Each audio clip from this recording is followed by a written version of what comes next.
Pare. Pre. Ubos mo. Inuman natin, pre. Huwag mo nila, pare. Dagdag pa, pare. Dagdag. Ako nang bahala. Sige, pre. Sige, pre. Ilan bang gusto nyo? Kahit ilan nun, pre. Okay. Ako ang bahala dyan. Huwag kayong mag-alala. Dagdag tayo. Wala ko naman walang dalawang perdong. Sa tila. Puro tayo. Ano ba? Inutusan kita ayaw mo sumunod, ha? Puro tayo. Dalawang beer lang. Gusto ba yan? Tigas ano? Sige po. Listen! Sige pare, hindi magdagdagan na ako diba? Kagal naman ang anak mo, pre. Araw mo nga. Dito Ay, ba? araw Pwede po. mag-apply ng trabaho. Ay, opo. Actually, ngayon nag-learn po kami ng sales boy kasi kulang kami sa mga trabahante. Okay po, meron po akong resume dito. Patingin. Kailan ka pwede makapagsimula?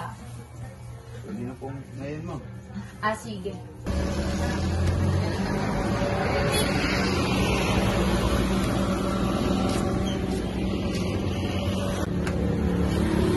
Pabili ko ng dalawang container. Ay, pwede pa kikuha na lang. May dalawang bote. Ano ba yung dadalhin niyo? Doon sa daddy ko. Bigay mo sa akin. Isang daan lang. Pakibalik lang ng bayad mamaya, ha? Nakuhunap eh! Kagal naman ang anak mo, pre. May ginagausap ako si ate. Kaya, Magtagal-tagal na. Hinutang mo. Okay ito pare. Ano? Hinta na. Please. Ang paningin ko sa'yo. Sa'yo naman, pre. Salamat pare. Sa susunod pare. Sa susunod na buwan. O taon ba yun? Magpapadala ang kapatid dito. Mura malaki-laki rin. So marami tayong may hits niyan. Ako, napakagandang. lasing naman tayo pare. Ganyan, pre. Asahan ko yan, pre, ha? Nalasing kayo. Huwag kayo mag-alala. Ako bala. Magdamag buong hapon. Ako bala. O, pare. Hindi na kakayanin natin katawan Sige, pre. Sa susunod naman. Susunod naman. Uwi muna ako at papahinga na. Susunod pare. Sige pare. Basta, sa susunod na taon o buwan ba yun? Hits tayo. Sige pare, pangako mo yan ha. Huwag mo na, ako bala. Alam mo na.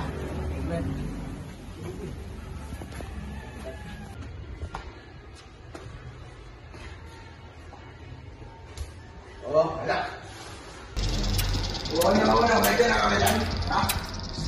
May ka na? Kaya wala ka ako. Wala. Saan mo tagalan mo ng pagkadalan ng kapatid mo, ha? Huwag na mo ulit tayo. Ano to? Ha? Ano to? Ano to? Ano to? Ha? Pinuho mo ko? Ha? Saan ko ba yung kailangan mo? Pagluko mo yan, ha? Ha? Sa susunod, sasabi ka na ito.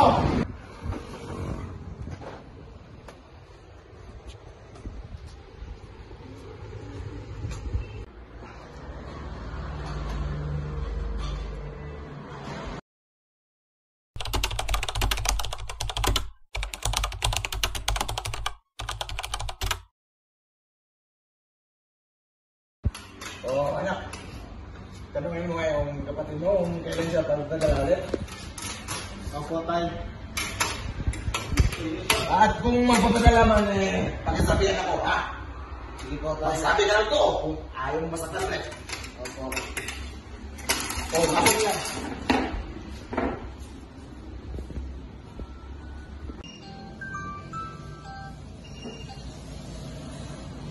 Hello brother. Yes, brother. Kumusta kayo dyan? Okay lang. So, lagi pa ako sinasaktan ni tatay kasi wala na po akong pira. Mabigay sa kanya para sa kanyang bisyo. Tay! Ito po, naghanap yung kuya ko.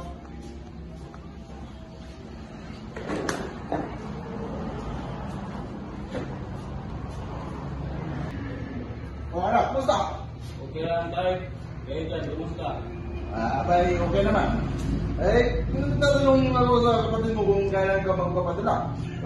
Mukhang kailangan na i-renovate tong bahay natin. At saka, ubos-ubos na rin yung pagkain namin.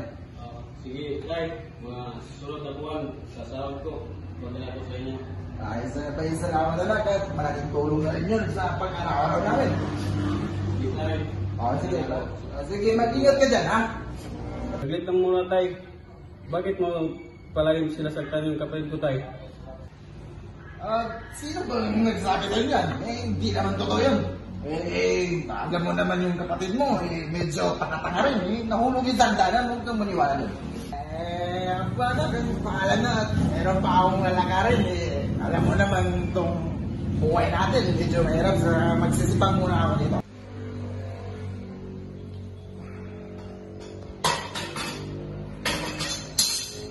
Anak. Meron akong inutos sa'yo. Ano pa rin tayo? Napapadala ang kapatid mo ng 20,000. Gusto kong ikaw ang withdraw, ha?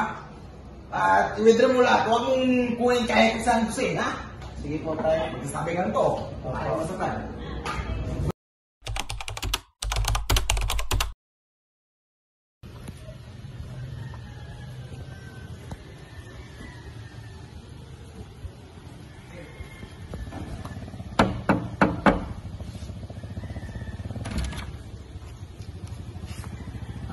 Tay, andito na po yung pinadala ni Kuya.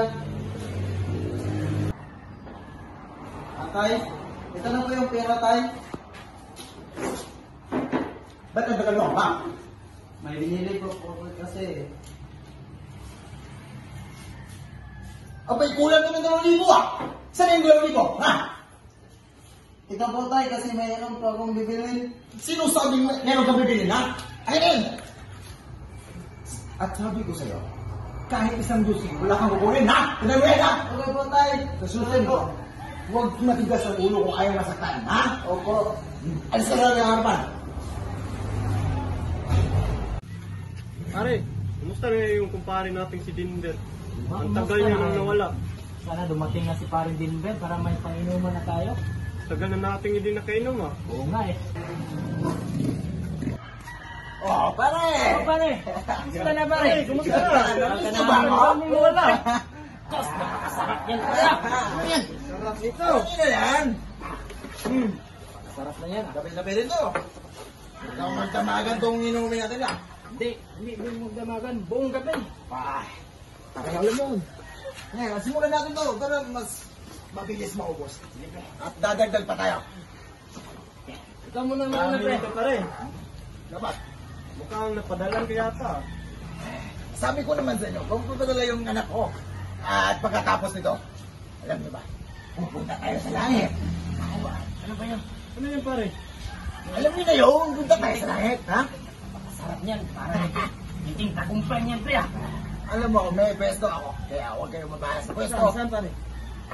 Hanggang doon kay Aling Dusin, mayroon doon pwesto. Ako na bahala. Ikaw na bahala pre.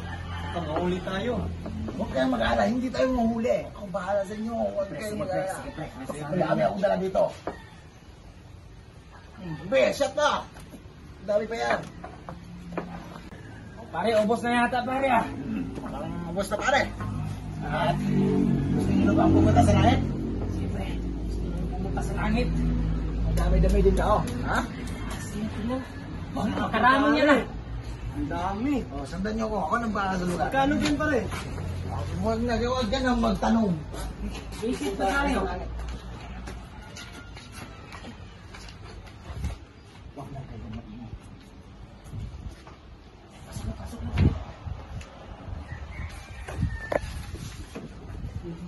Oh, pare. Sige na.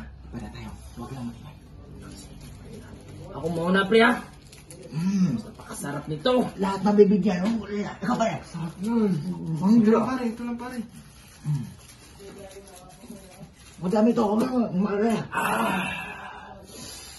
Ito sinasabi kong ngiting tagumpay pre. Abot hanggang langit.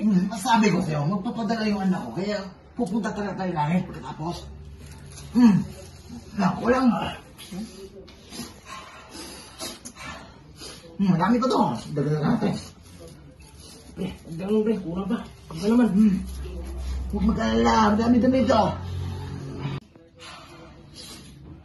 Ano pare? Gusto ba? Ubus na pare. Ubus na pare. Huwag mag-alala. Sa susunod na araw, bibili tayo ulit. At pupunta tayo ulit langit, ha? Sige pre. Asa namin yan. O ano, masig uwi na tayo. At nakalipan na kasi tayo. Oh, baka may tao dyan sa labas. Wala na. Tayo na.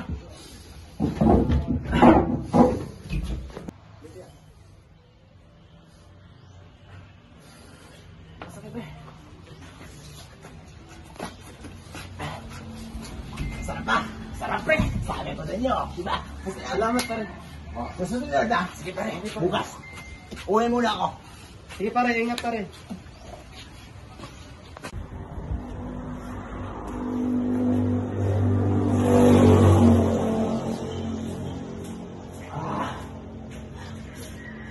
Tuntukan ako.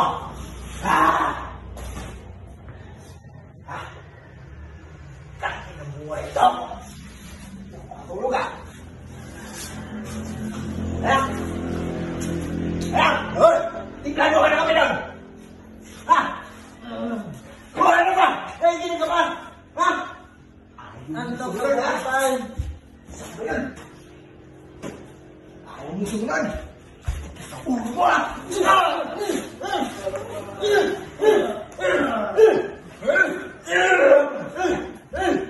Ulo!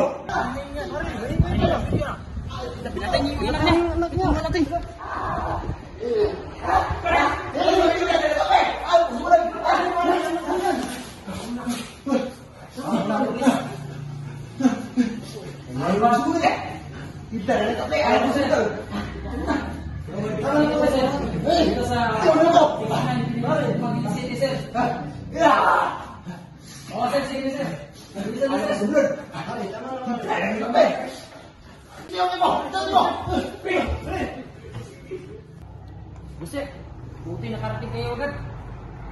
Ano ba nangyari dyan, sir? Pinatay ni Dindo yung anak niya. Buset, Andun. Men, dito yung...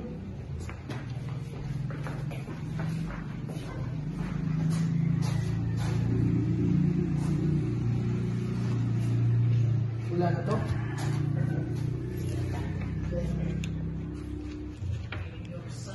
Kunin muna natin yung mga ebidensya.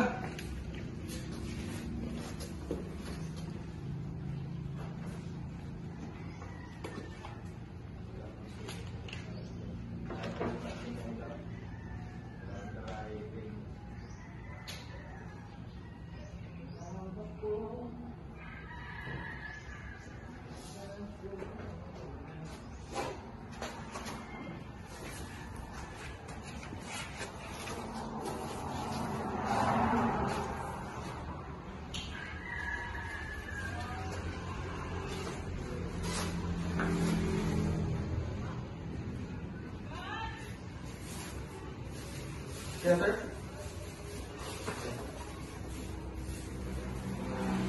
Eh, balik niya.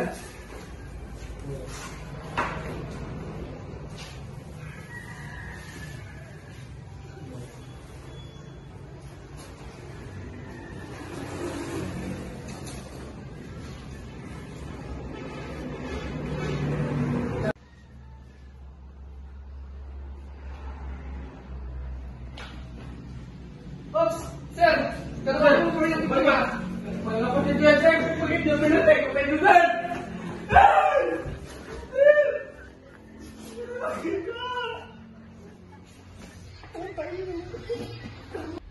Sir, pwede po bang ma-hingi kahit kunting informasyon lang naman sa suspect, sir? oo sige sir.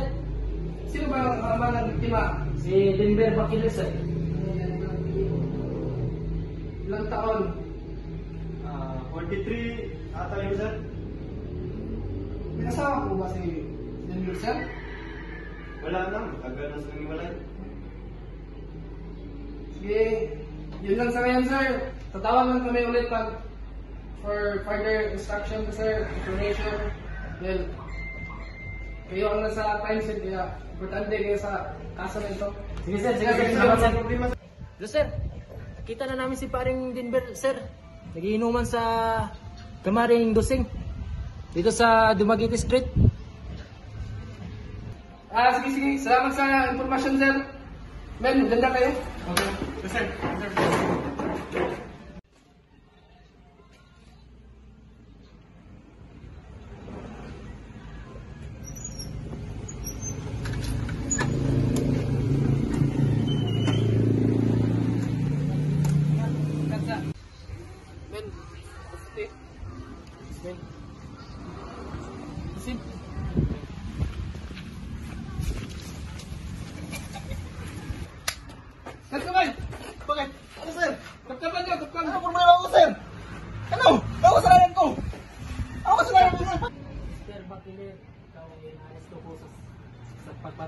sarili mong anak at paglabag sa Article 246 under the Revised Penal Code. May karapatan kang tumahimik at magulang sa tibok. Lahat ng iyong sasabihin ay pwedeng ilaban sa iyo sa loob ng korte. May karapatan kang kumuha ng sarili mong abogado. At kung wala kang sapat na kakayahan, ang husgado ay magbibigay sa iyo ng abogado. Naiintindihan mo ba ang ilan sa karapatan mo, Mr. Bakilet? Opo, sir. Opo, sir.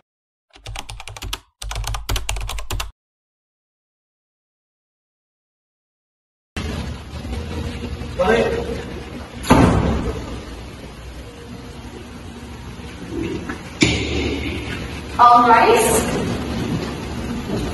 The court is now in session. Silence is hereby enjoined. Honorable Giovanni Abarcas presiding.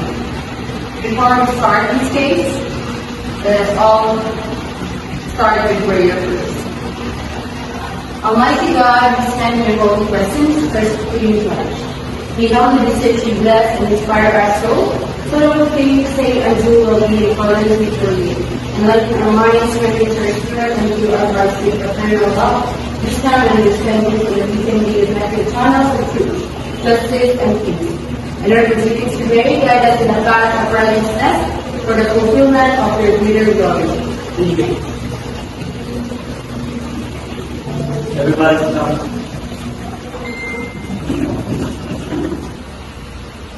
Green case number NPS docket number FB-04INQ.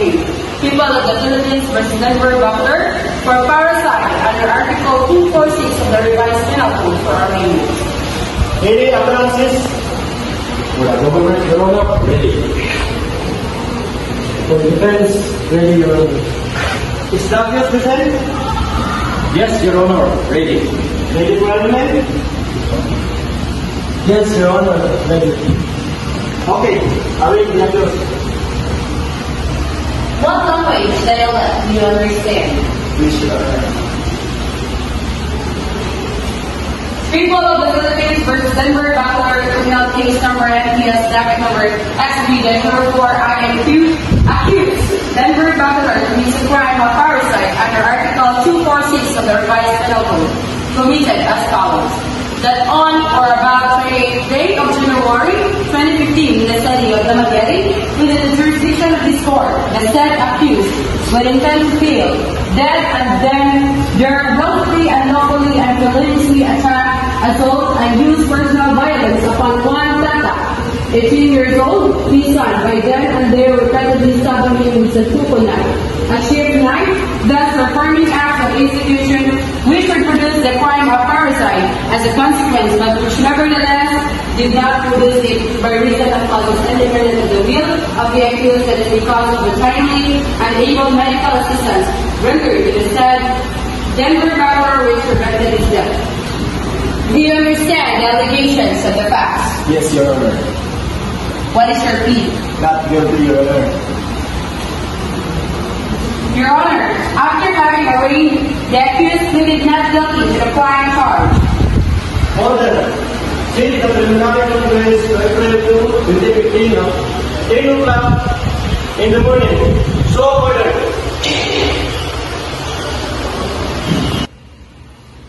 Good morning, Honorable Giovanni Abarcas. Good morning, Attorney Brian O'Fare. And good morning, Attorney Anthony Catalan. Are we ready for the preliminary conference? Yes, we are ready. Yes, ready. What is your documentary evidence? Attorney Brian O'Fare. The prosecution would like to present as documentary object that is the following. Exhibit A, the judicial affidavit of the witness Francis Dean Walker's mind, consisting of 3 pages and its purpose to prove the allegation in the information. Exhibit B, the judicial affidavit of Mark Vince Fernandez and its purpose to corroborate allegations of the witness Francis Dean Walker's mind. Exhibit C, the medical legal certificate dated January 28, 2015. Exhibit D, centerfold knife, a shaped knife, objective evidence to prove that this is the instruments used in the attempt of killing the victim as part of the testimony of Francis Dean Walker's mind. to prove that the accused used the same knife when killing the victim. Exhibit E, certificate of live birth to prove that the victim is a minor under is 18 years old. In addition to prove that the minor was his legitimate son, and there is object evidence found. Any objection from the defense counsel? Exhibit F is not relevant. Minority is not essential to prove the allegations in the permission. Also, the DNA test results is just an allegation. How about for the documentary evidence of the defense? For the accused, we reserve our evidences during the pre-trial conference. If there's any objection from the prosecution counsel? No objection for the meantime, ma'am. Okay, how about showing witnesses? As to our witness, we have the eyewitness, Francis Dean Walter Sumaya. For the defense, we would like to present the accused Denver Baquino.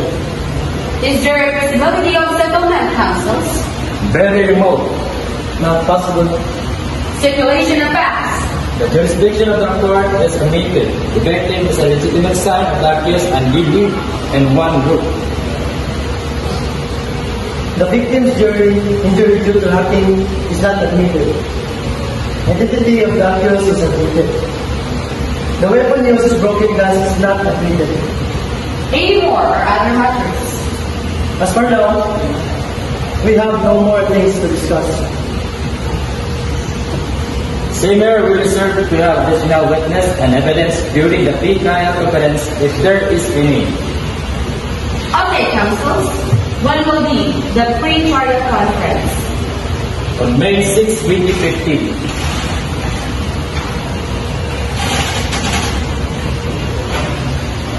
Okay, I am also available that day. Okay, May 6, 2015 is the pre-trial conference. Thank you, counsels, and have a good day.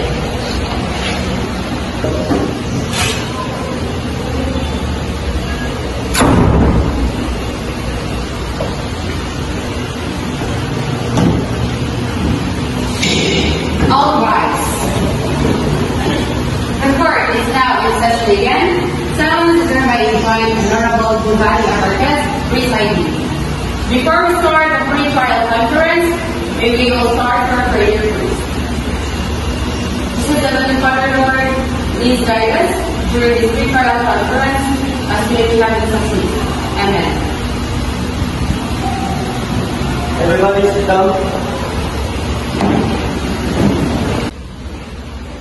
For the government, Your Honor, ready. For the defense, ready, Your Honor. Your Honor, may we pray that the minutes of the preliminary conference be adopted as part of the pre-trial conference. Any objection, counsel? No objection, Your Honor. They conform to the manifestation of prosecutor, Your Honor. Order. In today's pre-trial conference, both the prosecution and the defense agreed to adopt the minutes taken during the preliminary conference on March 1, 2015. Set this case for trial on June 29, 2015. So ordered.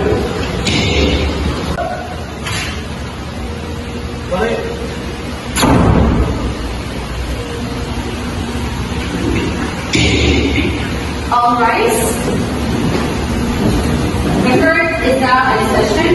Silence is hereby enjoined. Honorable Giovanni Abarquez, presiding. Before we start this case, let us all start with prayer first. Almighty God, we stand in your holy presence, first supreme judge.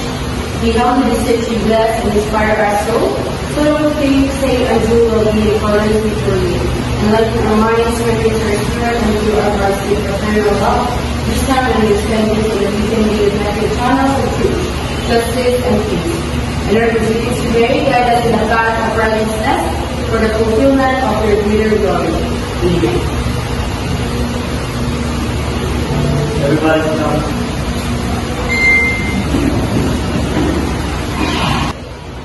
During my appearance for the state, Your Honor, we are ready to present our witness, Francis Dean Walter Sumaya. And during my appearances as counsel for accused, Your Honor, Okay, present the witness. I am presenting to the witness, stand the witness, Your Honor. Swear the witness? Witness, raise your right hand. Do you swear to tell the truth, the whole truth, and nothing but the truth? I do. Please state your name and other personal circumstances. I am Francis Walter Sumaya, single, working as boy in the Yanni store and currently living in the said store located at 68 Pinili Street, Dumaguete City. The witness is now ready, Your Honor. Prosecution counsel, your witness is now ready. With the kind permission of the Honorable Court, we are offering the testimony of this witness, Your Honor, to prove that the material allegations in criminal information to identify the perpetrator and likewise to identify some documents, namely affidavit, is executed in relation to this case, and so testify on other matters that is heard to Your Honor. Any comment defense counsel to the offer? We reserve our right to conduct cross-examination, Your Honor. You may now proceed. With regard to the criminal case number 246, did you execute an affidavit? Yes. Showing to you an affidavit, what is the relation of this affidavit to you? My affidavit. About the name Abian Francis Walter Sumaya, whose name is this? My name. About the name Sumaya, whose signature is this? My signature. We pray that the signature of Francis Walter Sumaya will be marked as 7A1. Mark it. Before whom did you execute this affidavit? Attorney Brian Upper. About the name of Attorney Brian Upper, there occurs a signature whose signature is this? Signature of Attorney Brian Upper. We pray that the signature of Attorney Brian Upper be marked as Excel C2. Do you affirm and confirm the authenticity of this affidavit? Yes. Where were you on the night of January 28, 2015? Earlier that evening, we were having a drinking session in the house of a neighbor friend, Denver Bakiler, at about 10:20 in the evening. I was already in the store where we're working as stay-in workers. With whom are you having drinking session earlier that evening? I was with AJ Garcia, Tata Bakiler, Jovan Pio, Mark Bench Bernandez, and Denver Bakiler. And what happened after the drinking session? After having 2 shots, me and Mark went upstairs to use the together where the others are still drinking. After a while, Jovan requested that we go back to the store where we are staying. AJ took us there. We immediately prepared for sleep and then we proceeded to our respective rooms. I was sharing room with Mark every time he was off and no duty or Tata sharing room with his father and me. She lay for sleep. We heard murmurs outside, but I was not able to recognize what the murmurs were about as I was talking to my mother through my phone. Then I asked my friend Mark what time it was, and he said it's 10:20 p.m. already. I heard Tata and then we walked out of the room. Suddenly, someone banged the door of our room. Denver came and immediately stabbed Tata with his knife while the later is laying on the bed. Mark got up and tried to stop Denver. However, Denver continued the stabbing and waved his knife. As I was shocked and in panic, I ran outside. After a while, I saw the two on the floor. Mark was on top of Denver holding the other's hand and then immediately grabbed the knife that Denver was holding. Can you describe to this honorable court the knife that you are talking about? I do not know what kind of knife is it, but I am sure that it is stainless and it's about 9 inches long, including the handle. I am showing to you a knife. Is this the instrument you are carrying which Denver used in hacking Tata? Yes, sir. May we pray your honor that this object is be marked as X70 as previously marked during the preliminary preliminary conference. Market accordingly. Yes, sir. When did this happen? It happened on January 28, 2015. You mentioned that the incident happened on January 28, 2015. What is the time when you said that you were hacked by your husband, Madam Witness? At around 10 o'clock in the evening. Can you recall, Mr. Sumayan, Witness, were you sometime on January 28, 2015 at around 10 o'clock in the evening? Yes, sir. And where were you in particular when this incident took place? I was in the apartment of the store where I work, and I was with my friend getting ready to school. What happened next? I heard my neighbor's phone voice and my child. He was outside the house trying to open the door and grabbing his son. What did you do, if any? I stood up and opened the door. Any untoward incident that occurred when you opened the door for it? I was shocked and surprised when I saw Denver stabbing his son repeatedly. Prior to that hacking incident, what else had you observed? After opening the door, I saw his son lying on the bed in blood. What else? His stance was in striking position. If the knife will be shown to you, will you be able to identify it? Yes, sir. I am showing to you a knife is an instrument you are referring to which Linda used in killing his son. Yes, sir. This is the one. May we pray, Your Honor, that this audio evidence be marked as Exhibit E as previously marked during the preliminary conference. Market accordingly. You said you were injured. Did you secure a medical certificate in relation to the incident? Yes, sir. Part of the records of this case is a medical certificate issued in your label. Will you kindly go over this and tell the Honorable Court if this is the same medical certificate issued in your label? Yes, sir. It's the same medical certificate issued to me right after the incident. May I witness, Your Honor, that this medical certificate was marked during preliminary conference as Exhibit C. May we pray that the same markings be adopted. Market accordingly. That would be all, Your Honor. Cross-examination by the defense. Just a few questions, Your Honor. Subject to proceed. In the kind permission of this Honorable Court, how often did you see his father marry his own son? I can barely count how many times he beat his own son every after he were drunk. Can you recall when was the first time you saw Denver beat his son? I cannot recall when it was the first time, sir, but ever since I worked on the nearest store where I work, because I already worked there for 6 years. You said that you saw him physically beating his son. Did you report any of those physical harm to the police and have it gathered prior to the filing of this case? No, I have not, sir. No more further questions, Your Honor. May direct from the prosecution. Your Honor, I have no more witness to present. I would like to make now our formal offer of evidence. Any more witness for the prosecution counsel? Redirect from the prosecution. No, that would be all, Your Honor. Any more witness for the prosecution counsel? Your Honor, I have no more witness to present. I would like to make now our formal offer of evidence.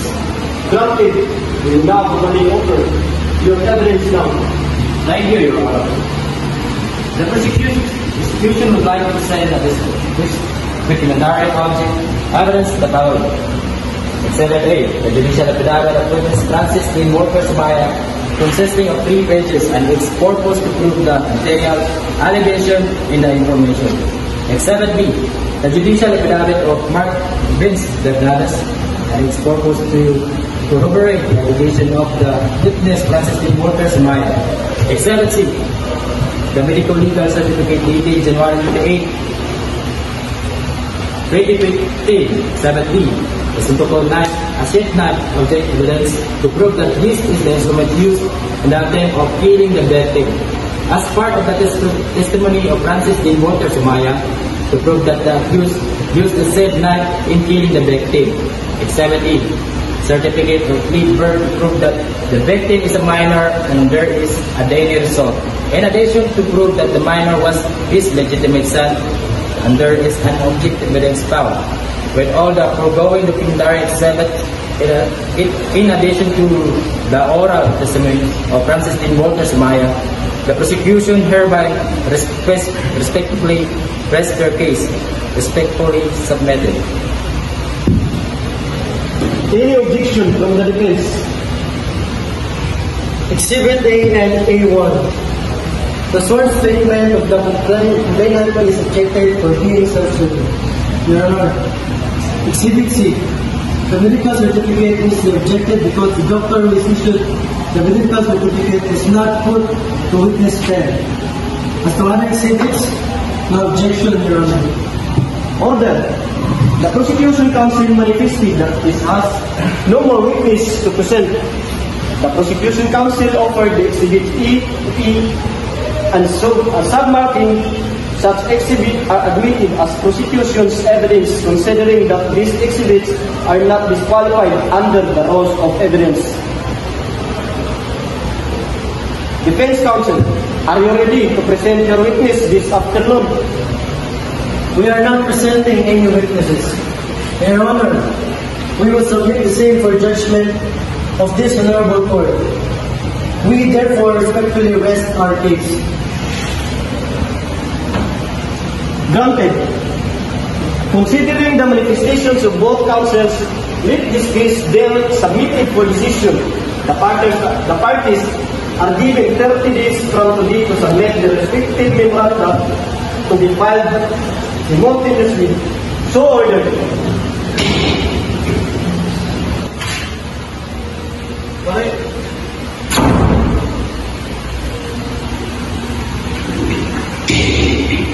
All rise. The court is now in session. Silence is hereby enjoined. Honorable Giovanni Abarcas presiding. Before we start this case, let us all start with prayer first. Almighty God, we stand in your holy presence, first being judge. We humbly beseech you, bless and inspire our soul, so that what we say and do will be in accordance with your will. And let our minds strengthen our spirit and do our hearts with eternal love, which time and understanding so that we can be united channels of truth, justice, and peace. In our proceedings today, guide us in the path of righteousness for the fulfillment of your greater glory. Amen. Everybody sit down.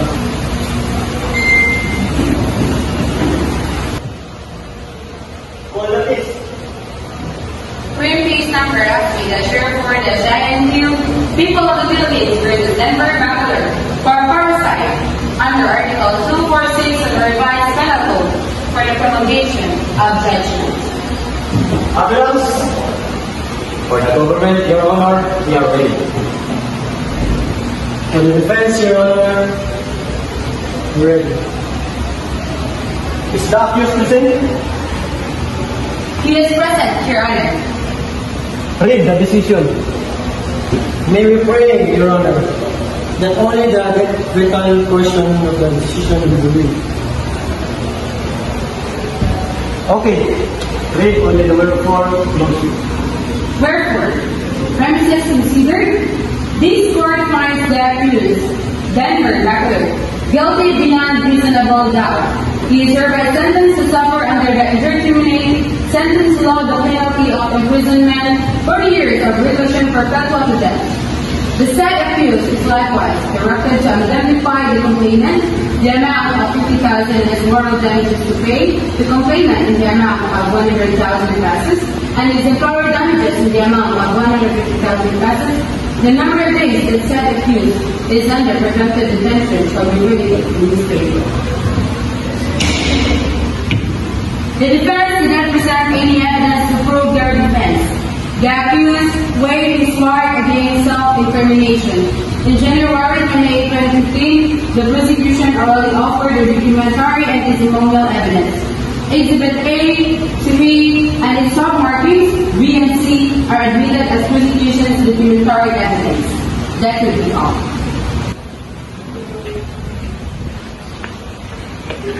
Case solved.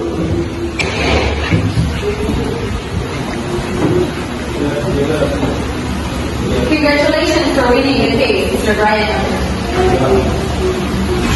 Thank you, Mr. Kenneth.